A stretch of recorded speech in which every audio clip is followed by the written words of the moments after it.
Baik, beberapa hari yang lalu saya ada webinar dengan teman-teman di Bank Indonesia. Ada ratusan pertanyaan yang masuk. Jadi ini saya sedang ngerjain PR untuk jawab pertanyaan. Sekarang kelompok pertanyaannya terkait dengan password, enkripsi, dan sekitar situlah. Baik, terkait dengan salah satu rekomendasi keamanan password di mana setiap login diminta password yang berbeda. Apakah aman mencatat kata sandi pada platform pihak ketiga, misalnya satu password, one password? Saat saya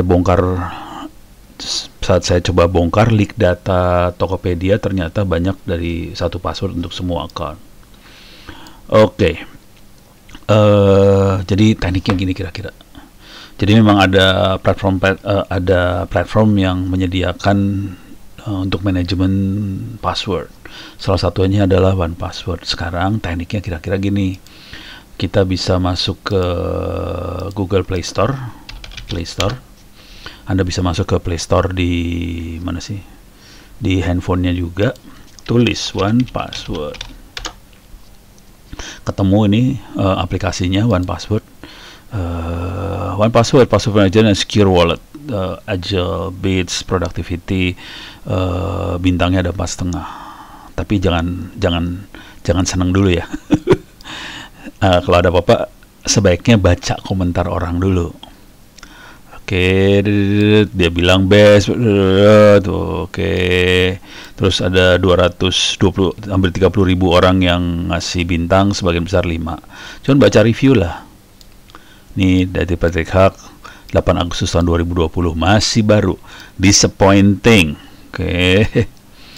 Ini Jesse tanggal 5 Agustus, frustrating. Terus malah dia recommending biometric unlock. Oke. Terus ini software only limited to one authentic, ada masalah besar. Oke. The apps has stopped sync new password to Oke, jadi ada masalah dia. Kayaknya sih. Kita baca semua review-reviewnya. Jadi kalau udah baca kayak gitu, coba cari manajer yang lain. Password management. Ada lagi yang lain nih. Sama ini yang ngasih, ini 85.000 malahan. I believe only pay. Kemahalan dia bilang. This good feature. Kayaknya bagus nih. Kayaknya bagus sih. Tapi dia ngasih 1 bintang.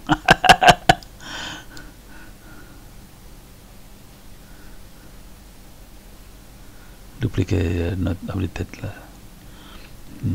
Ada masalah-masalah. Jadi dibaca-baca sih, kira-kira kayak gitu. Setelah baca-baca baru kita milih. Cuman kalau mau enak sih bisa lihat review juga ya. Password manager review. Ini ada best password manager, namanya Dashlane. Ini yang kayaknya yang terbaik. Ini bisa klik aja lah, diklik. Jadi kalau saya caranya gitu sih, baca reviewan orang aja dulu. Ini ada here summary of best, ini yang nomor 1, Dashlane. Coba kita cari di sini Dashlane.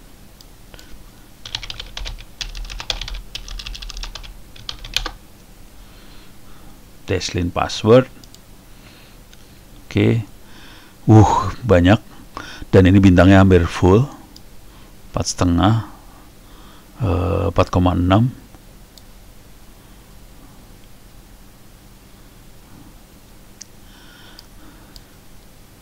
No other was the answer player for me. Tuh kebanyakan isinya ini sih. Menyanjung. Jadi saran paling ini Dashlane barangkali yang paling bagus kayaknya sih.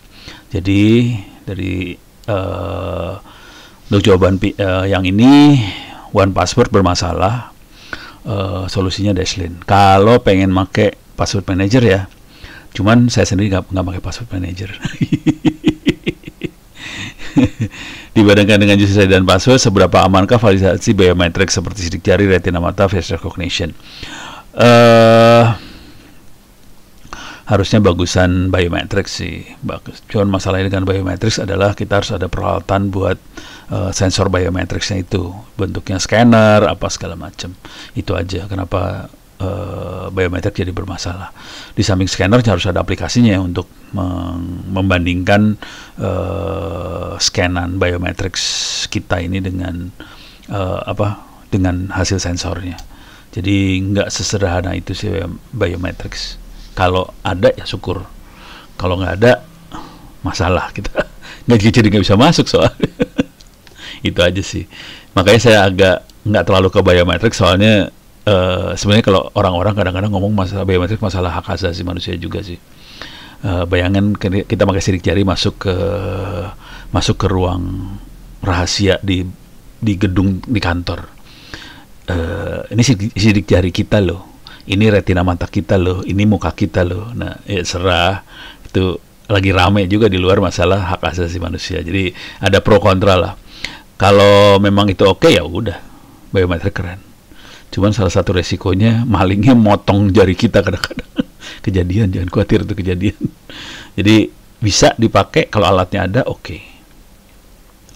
Selamat siang, Suwono. Jika akun kita kena phishing, apakah ada tanda-tandanya? Bagaimana tips agar mengakhiri banyak yang kita punya sistem password berbeda tidak mudah dilobakkan dan juga dihack orang lain? Ini menarik nih. Jadi ada dua pertanyaan sih. Kalau kena phishing, tanda-tandanya apa? Bagaimana tip mengakali banyak aplikasi? Oke, sekarang tip aplikasi dengan password yang beda-beda. Caranya gimana? Yang pertanyaan kedua dulu ya. Jadi kalau kita pengen punya password beda-beda, mungkin kita cari di Google, pakai bahasa Inggris tapi ya. Password easy to remember formula. Ini caranya. Jadi cari artikel-artikel tentang bagaimana rumus supaya kita punya password yang gampang diingat. Oke, ini contoh. Bagaimana cara membuat password yang gampang diingat?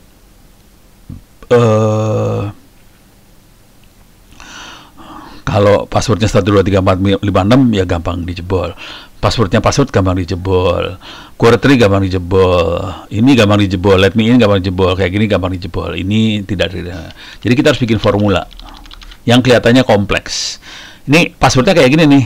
Serem banget deh, passwordnya serem. Jadi ini password untuk situs yang ini. Cara bikinnya gini dia. Kurang ajar. Jadi ada 170564 Oke.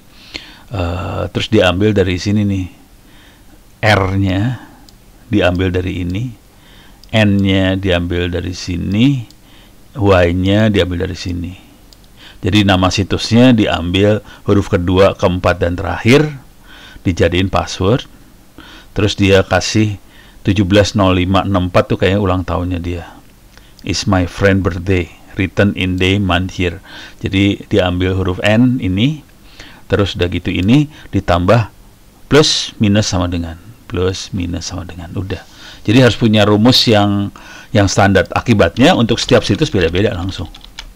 Kalau situsnya virustotal.com jadi kayak gini, Clearprint jadi kayak gini. Jadi untuk setiap situs kita punya password yang beda, gitu ya. Tapi kita harus ingat rumusnya selalu sama sebenarnya rumusnya sama untuk semua situs. Gitu. Coba cari lagi, banyak loh rumus kayak gini, banyak nih. Tuh, password formula, easy to remember unique password, how to create, banyak loh artikel kayak gini tuh bejibun.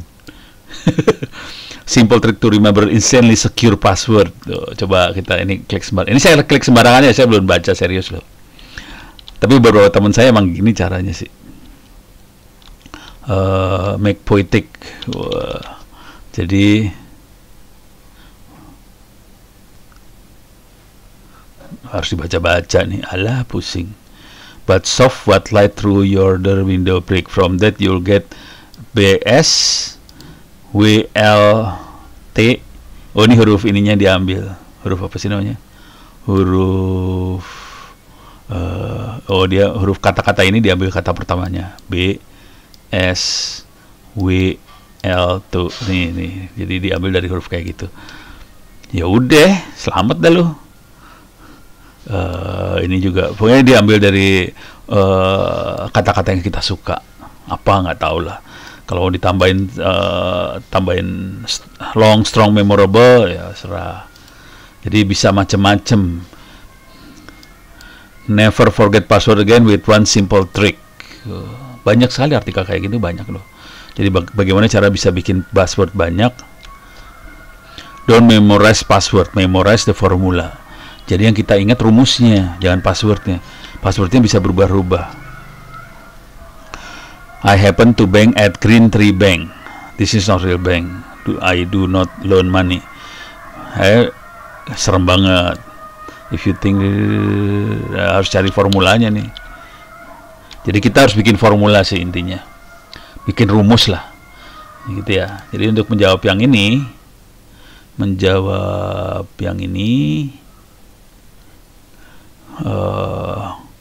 tip cara mengakali banyak aplikasi yang kita punya dengan user password yang beda-beda dan tidak pernah lupa, juga susah dihack orang. Jadi itu udah selesai. Sekarang jika akun kena phishing, apakah tanda-tandanya? Nah, kita cek dulu phishing itu apa. Phishing itu coba kita cari phishing ya. Phishing adalah kejahatan yang target dihubungi pakai email, telepon atau SMS oleh seseorang yang pura-pura dari institusi yang benar, dan kita akhirnya ngirim data, bisa informasi pribadi, kartu kredit, password dan sebagainya. Oke. Intinya gini dah, inti yang sederhana. Jadi prosesnya adalah kita ditipu sama orang, bisa lewat email, telepon, SMS. Oke. Informasi yang diminta bisa macam-macam, informasi ID pribadi, akun bank, credit card details, password dan sebagainya. Tanda-tanda kita kena phishing adalah sederhana banget sih. Kita ngisi informasi ke website, situs. Ini saya dapat email phishing nggak ya? Udah saya delete-deletein soalnya. Ada phishing masuk juga. Kalau nggak phishing example lah. Tadi nulisnya gimana sih? Phishing email examples.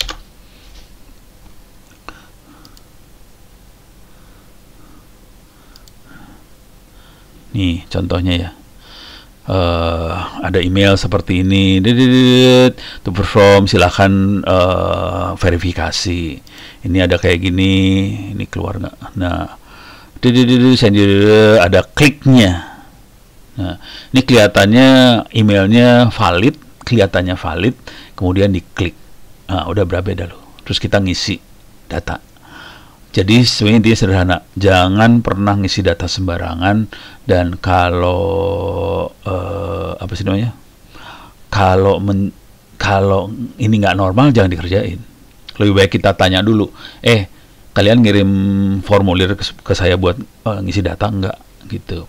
Jadi ini pertama tanda-tandanya gini. Yang kedua adalah kita bisa lihat dari coba dari mail saya yang ini ya. Misalnya saya dapat mail seperti ini. Oke, ini sih bukan phishing sih. Nah, kita cek ininya, full headernya. Ini full header emailnya. Kita cek di sini ke paling bawah. Ini biasanya di bawah sini dari from ini. Nah, ini nih, receive by-nya ini. Oke, ini dia SMTP. Ini Google, kelihatannya Google beneran. Ini kelihatan Google, Gmail beneran. Dia ngasih signature, kasih tanda tangan Google-nya bahwa ini Google beneran.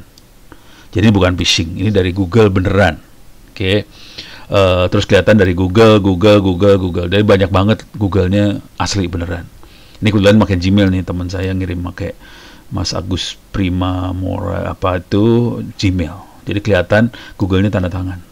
Jadi kelihatan itu mail beneran. Tapi kalau phishing, antara yang email yang di sini dengan email yang di sini beda. Jadi kalau phishing beda. Jadi harus ngeliat ini. Cuman ini orang biasa agak susah ngelihatnya. Orang-orang yang agak ahli dikit tahu bahwa dia harus ngelihat ke sini. View header mail. Kalau di Gmail mungkin original mail apa-apa kayak gitu. Original source apa-apa. Jadi kita bisa lihat sebetulnya header emailnya. Dari header emailnya kita bisa tahu bahwa ini mail benar atau bohong. Tapi bentuk emailnya kira-kira kayak gini, teknik penipuannya kira-kira gini ya.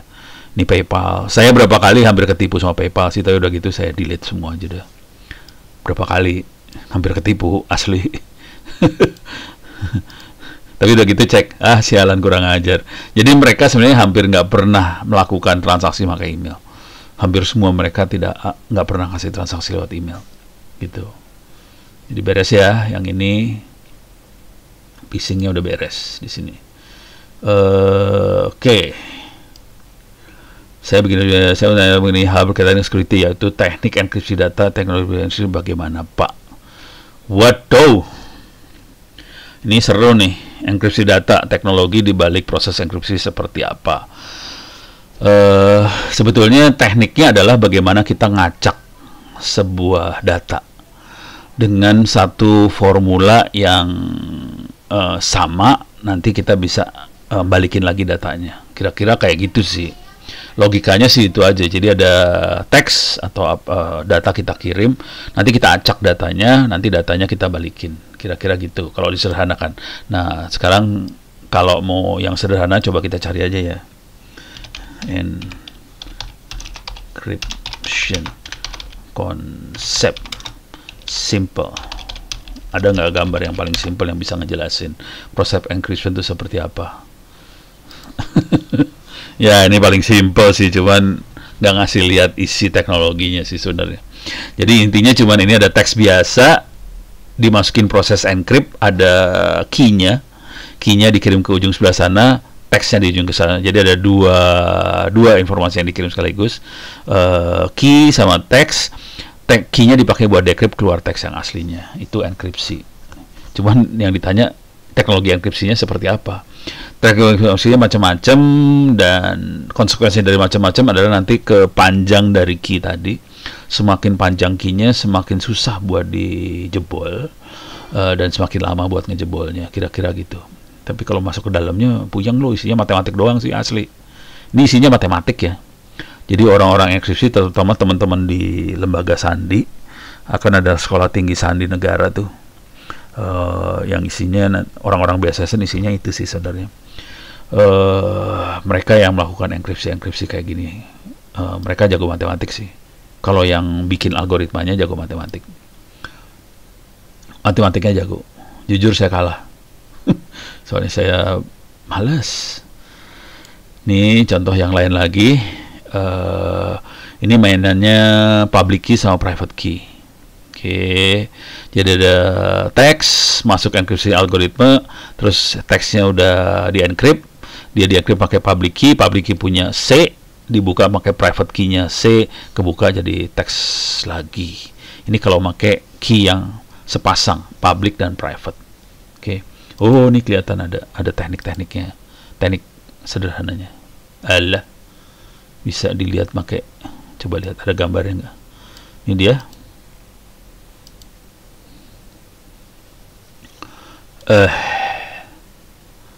Wah, tuh, nggak bisa kekecilan, bisa digedein nggak?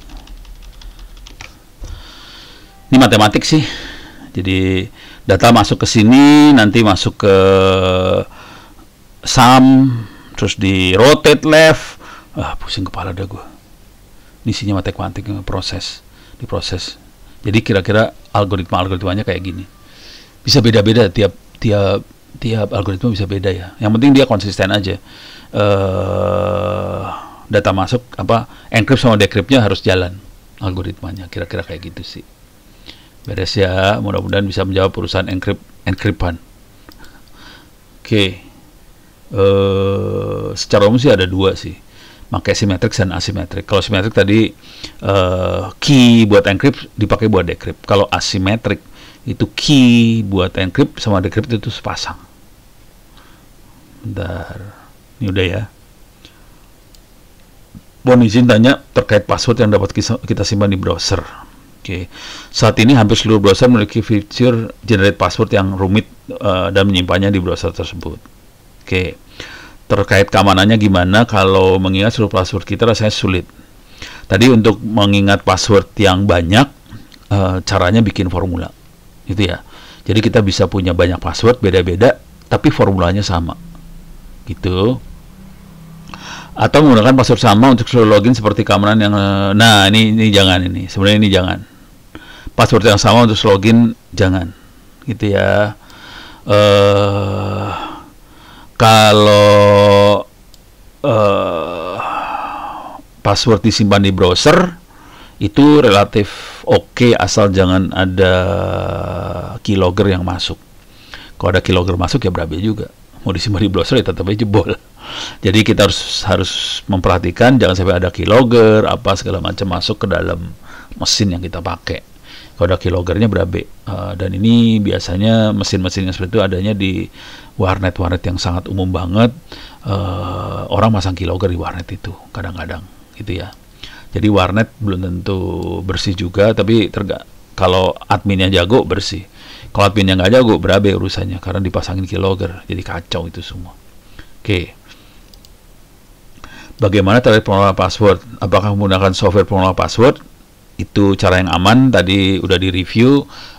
Kalau pakai One Password, kayaknya nggak bagus. Kalau kita pakai Dashlane, itu kayaknya oke. Kalau mau pakai software seperti itu. Alternatif lain adalah kita pakai rumus. Supaya passwordnya bisa beda untuk setiap situs. Untuk email, medsos, e-commerce, segala macam, lain-lain password semua. Rumusnya sama, passwordnya lain-lain. Tapi itu pilihan sih. Anda bisa pakai software buat ngelola password, bisa pakai rumus kayak gini. Oke, selamat sore Pak Ono. Mohon izin tanya, bagaimana cara mengetahui bahwa data kita sudah aman, tidak ada celah bugnya?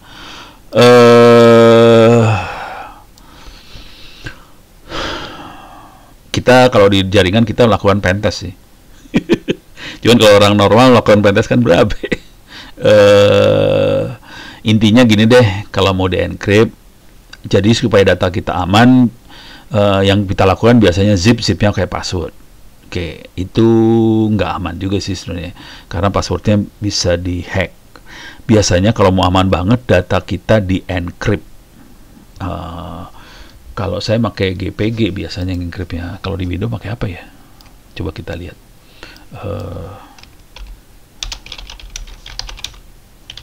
Ada nggak? Ada nih kayaknya. Nih. Jadi ada ada interface-nya kayak gini di Windows rupanya. Jadi kita bisa bikin ini apa? Bukan nih kayaknya. Ada nggak ya? GPG for Windows. Kalau ini buat enkripsi email, kalau buat teks bisa nggak ya? Saya kasih lihat sedikit. Saya nggak tahu nih di Windows gimana nih. Kalau nggak encryption for Windows ada kali. Tapi yang jadi masalah kalau kita pakai enkripsi pakai Windows, nanti kita kirim ke Linux bisa berabe urusannya. Belum tentu kompatibel. Aduh, gimana caranya? GPG apa GNU PG for Windows. Mudah-mudahan ada GNU PG Shell. Kayaknya ada aplikasi-aplikasi. Nah, ini ada. Coba kita lihat. GNU PG provide front end for GNU PG command line utilities. Jadi ini ternyata ada kayaknya di Windows, dan ini ada front end-nya yang berupa GUI. Ini bisa diklik nggak ya? Lihat image-nya. Tuh. Kita bisa encrypt, bisa tanda tangan, file segala macam. Ini bikin key. Di mainnya public key, private key. Terus kita bisa taruh key-nya di kayak repository key. Ini kayaknya buat encrypt. Nah, ini buat encrypt file. Jadi kita bisa encrypt file, kemudian bisa di ujung sebelah sana bisa dibuka. Oke. Jadi ada fasilitasnya supaya kita bisa encrypt file segala macam, dan kita bisa ngasih identitas. Kita tuh siapa, emailnya siapa, nama kita siapa. Ini buat ngasih identitas, dan ini mainnya public key, private key. Jadi nanti kita encrypt, yang waktu encrypt ini yang bisa buka hanya user email ini. Jadi misalnya kita teman yang akan kita kirim file ngasih tahu bahwa ID saya ini, kemudian kita key-nya dia ini, dan saya pakai ini buat encrypt buat ke dia. Oke. Jadi untuk file data kita tekniknya kira-kira kayak gitu. Jadi masing-masing orang harus bikin key, ada sepasang key, private sama public. Yang publicnya dikasih semua orang supaya kalau orang ngirim file akan pakai public key-nya itu, dan kita bisa ngirim data apa segala macam, mainan public key, private key. Contoh yang paling real bisa dilihat di email saya ini. Jadi selain data bisa buat email juga. Ini kebetulan saya pakainya saya lebih banyak pakai email buat mainan kayak ginian, karena kita komunikasinya harus aman di antara kita. Ini adalah Thunderbird, tapi sudah dikasih apa sih namanya? Ada nih spam, ini contoh spam. Masuk, coba kita lihat ininya ya.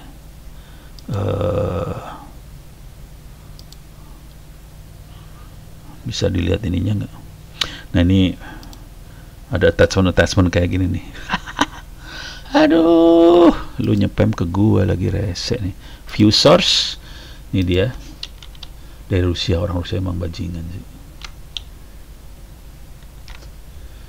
Tuh,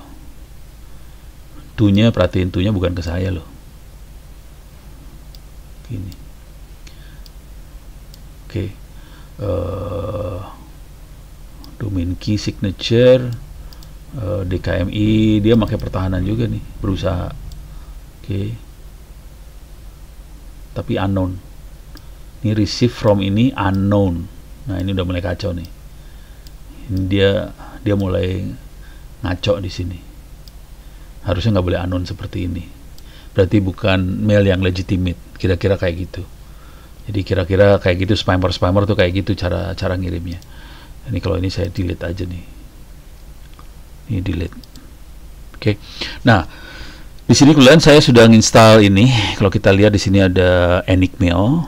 Enigmail adalah buat encrypt email. Di sini Enigmail sudah diinstal.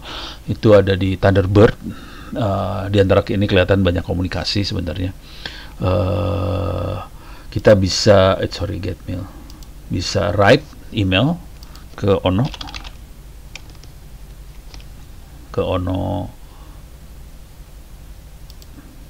Kita bisa kunci, encrypt, bisa juga dibuka. Saya akan encrypt, kasih tanda tangan, saya akan kirim tes. Nah, jadi encryptnya cuma gini aja, tapi saya pernah bikin ininya, identitasnya segala macam, supaya kalau saya kirim, ujung sebelah sana bisa tahu bahwa yang kirim betul-betul Ono. Kira-kira kayak gitu. Oke. Sekarang saya kirim, ini lagi ngirim. Nah, untuk bacanya harus masukin password nanti. Nih, coba saya ambil, get email, get message. Ini message yang tadi saya kirim udah di encrypt. Oke. Oh, ini saya udah password udah sih masukin, jadi dia bisa langsung buka langsung. Kalau enggak, saya harus buka password dulu nih. Tuh kan, decrypted message, good signature from Ono Purbo. Tapi dia bilang ini message-nya di encrypt sebetulnya. Dia berhasil decrypt. Signature-nya, tanda tangannya betul-betul dari Ono Purbo. Jadi kita bisa ngelihat seperti ini di proses email dan sebagainya. Sarannya di Bank Indonesia, kalau di teman-teman yang serius, sebaiknya install seperti kayak gini sih. Memang effortnya lumayan buat kayak gini, terutama buat nyebarin public key supaya semua saling tahu public key satu sama lain. Itu diantara, kebetulan kami di kantor ini Iman IT, Secure IT, kita main kayak ginian sih. Jadi kalau kita lagi komunikasi satu sama lain, semuanya di encrypt, nggak ada yang bisa baca. Parah banget. Gitu ya. Itu kalau email. Data juga perilakunya sama. Kita bisa pakai GNU PG untuk melakukan hal-hal seperti ini. Ini kebetulan adalah interface di depannya supaya GNU PG-nya aman. Karena GNU PG itu command line banget. Ini di Windows kita bisa pakai PGP Key Generation Assistance, dia akan ngomong ke GNU-PG yang ada di bawahnya. Kira-kira kayak gitu. Oke.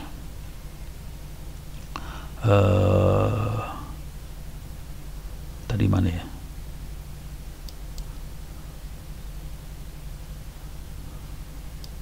Ini ya udah ya. Terkait, nah ini sekarang selanjutnya, terkait pembobolan data di e-commerce, misalnya Topet yang kemarin sempat booming, atau commerce lainnya. Kira-kira mitigasinya gimana ya?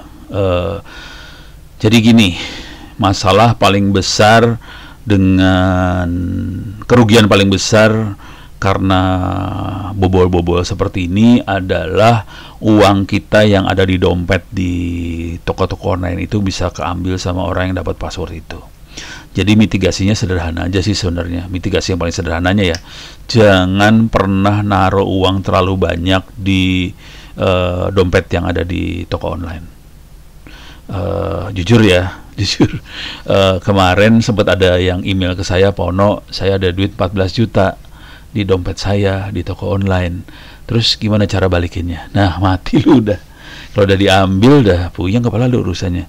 Soalnya si toko online-nya juga mungkin masih kurang bagus sih ininya, proses ISO 27001-nya.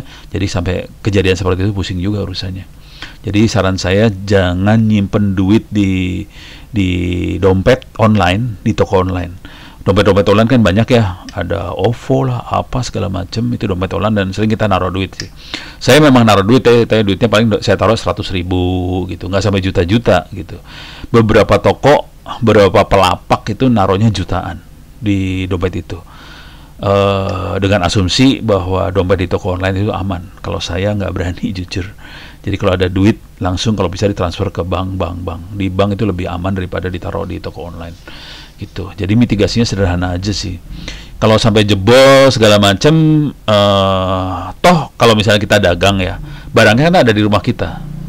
Jadi kita aman sih sebenarnya dari sisi itu. Paling nanti ada orang ngeklaim, gue udah pesen, gue udah transfer duit, kenapa barang nggak dikirim? Nah, tinggal urusan sama toko online-nya nih urusannya. Lah, lu gimana sih sampai jebol? Nah, kira-kira kayak gitu. Tapi duitnya aman. Soalnya duit yang gampang diambilnya duitnya. Gitu. Dan ini kejadian, jangan khawatir. Jadi mitigasinya yang paling sederhana aja adalah jangan taruh duit di dompet-dompet online. Kira-kira kayak itu. Kalau mau taruh, ya minimal aja sih 100.000 lah. Paling gitu. Banyak kasus hacker memakai social engineering. Iya emang, teknik paling banyak adalah social engineering. Oke. Banyak kasus hacker memakai social engineering pura-pura nanya OTP. Dan dengan lugunya pengguna memberitahukan OTP sehingga bobol. Menurut Pak Ono, mekanisme otorisasi pengganti OTP yang aman untuk diterapkan penyelenggara jasa SP apa? Jujur, yang paling bagus ya OTP. Cuman masalah paling besarnya adalah bukan OTP-nya. Kita harus mengedukasi nasabah, pelanggan, user untuk jangan memberikan password OTP ke siapapun termasuk ke banknya. Jadi ke banknya pun kita nggak ngasih OTP. Yang tahu OTP-nya hanya kita aja. Nah, itu masalah besar. Gitu ya. Jadi kalau saya cenderungnya saya akan pakai OTP sih. Karena OTP termasuk teknik yang terbaik yang ada sih sebenarnya. OTP adalah one time password. Jadi tiap kali transaksi passwordnya beda. One time satu kali. One time satu kali. Password satu kali. Jadi tiap kali transaksi passwordnya beda. Yang jadi masalah hacker biasanya pakai social engineering pura-pura nanya OTP. Nah, kadang-kadang orang nggak tahu bahwa OTP itu tidak pernah boleh dikasih ke siapapun. Baik ke suami, ke istri juga jangan dikasih, ke anak juga nggak dikasih. Jadi nggak kasih ke siapa-siapa. OTP buat diri kita sendiri. Kira-kira kayak gitu. Jadi ini proses edukasi sih akhirnya. Semua harus saling edukasi. Bank edukasi, siapa edukasi. Karena nggak mungkin, OTP akan susah diganti sih. Nggak ada teknik yang sebaik OTP sih sebenarnya. Jujur, itu tekniknya paling dahsyat sih sebenarnya. Pak Ono, untuk aplikasi yang mendukung uang elektronik seperti GoPay, OVO, sarankan untuk meningkatkan premium syarat foto selfie, foto KTP. Apakah masih ada celah untuk merentas akun premium tersebut? Kalau dalam istilah apa agen ganda?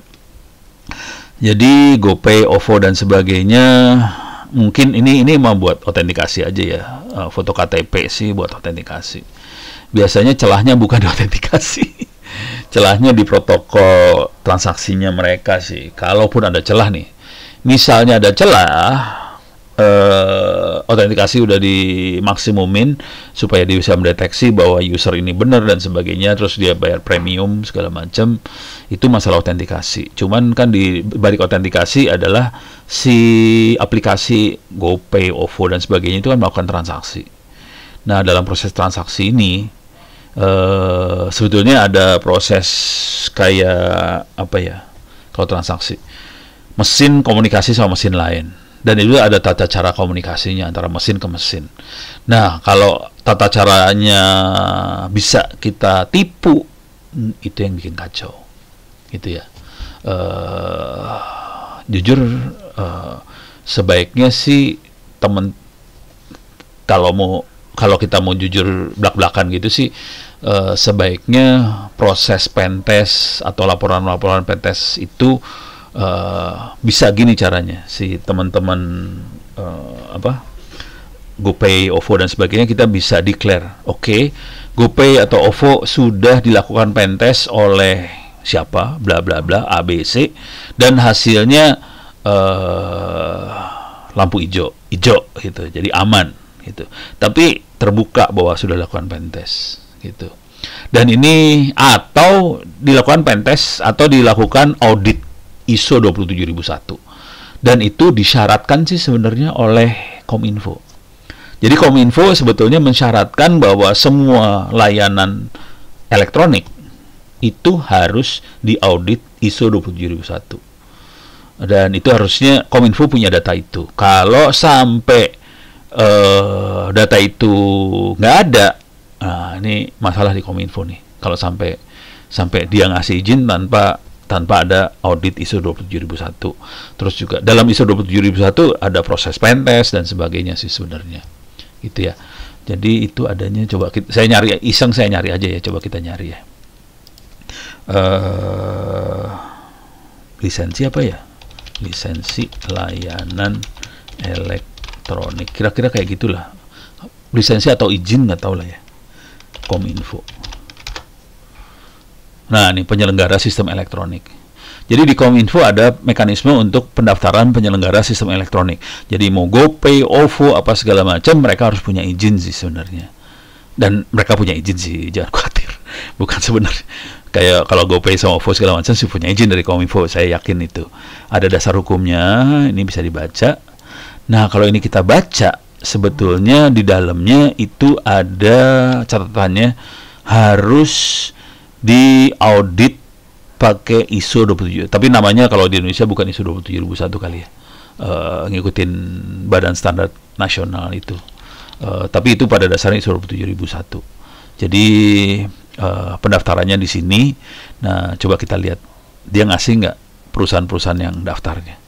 Saya pengen tahu aja sih, iseng. Ini iseng banget sih. Kok nggak masuk sih? Seru banget ini. Kagak masuk, men. Ya ilaha illallah. Coba lihat. Ya ilaha illallah. Kumaha iya Kominfo teh. Aduh. Sorry, gue sekalian ngetes aja sih. Sistemnya Kominfo bener apa kagak mekanismenya. Kurang ajar sih ono bajingan asli. Ini langkahnya ya, isi formulir, lengkapi dokumen, segala macam, teknis kayak gini. Jadi ini publish pada website ini. Oh, masuk. Oke, masuk. Oh, ini ada daftarnya nih. Ini ada daftarnya ya. Saat ini ada 2194 penyelenggara. SE itu sistem elektronik kali ya. Lihat daftar selengkapnya. Penyelenggara bisa diklik di sinilah. Nih, toko Zoom. Coba kita lihat detailnya ya. Ya, ini mah kayak gini. Masalahnya yang paling besar adalah audit ISO 27001-nya dilakukan nggak, itu aja sih. Supaya menjamin keamanan. Ini kan cuma daftar aja. Kalau daftar semua orang bisa daftar. Yang jadi masalah, aman kakak? Itu yang masalah buat user tuh, masalah keamanan sih. Dan kadang-kadang Kominfo nggak nyadar. Kalau Kominfo yang penting izin, punya surat izin apa segala macam. Kalau kita sebagai user nggak peduli lu punya izin apa, yang penting lu aman gitu kan ya. Nah, ini harusnya mindset itu yang dimasukkan ke birokrat supaya bahwa yang penting amannya bukan daftarnya sih sebenarnya. Kalau daftar kita nggak perlu amat. Cuman kalau negara kan perlu daftar ya. Excel aja udah sampai 3 biji. Excel Planet, Excel Axiata, Excel ada Irups, ada wow.